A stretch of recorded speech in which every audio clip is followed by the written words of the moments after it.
In today's video, I'm going to teach you how to rotate a logo in Cinema 4D using a null object so it spins perfectly in place.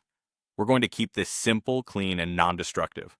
The idea is to let a null object do all the heavy lifting, so your actual logo stays untouched and easy to adjust at any time. This approach is great for titles, product marks, or any graphic element that needs a smooth centered spin. Start by adding a null object to your scene. You'll find it in the main menu. Think of the null as an invisible controller. It doesn't render, it just holds and drives other objects. Now take your logo object and make it a child of that null by dragging it onto the null in the object manager. You should see the logo indented under the null, which means it will inherit the null's transforms. Next, make sure the null's axis is centered where you want the spin to happen, usually the true center of the logo.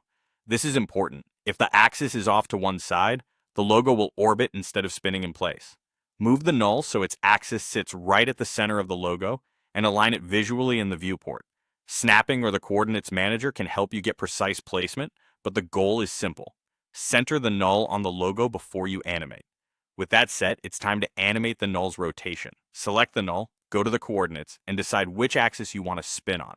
For a typical front-facing logo, rotating on the heading, the vertical axis, gives that classic turntable look. At frame 0, set the rotation to 0 and create a keyframe. Move forward in time, say to 1 or 2 seconds, set the rotation to 360 degrees, and add another keyframe. When you play it back, the entire logo should spin smoothly while staying in place, because the rotation is driven by the centered null. If the motion eases in and out and you prefer a constant speed, switch those keyframes to linear in the timeline so the rotation stays steady. To go faster, shorten the time between keyframes or use a higher rotation value. To slow it down, extend the time. The beauty here is flexibility. You can still tweak the logo's position or scale independently because the animation lives on the null, not the logo itself.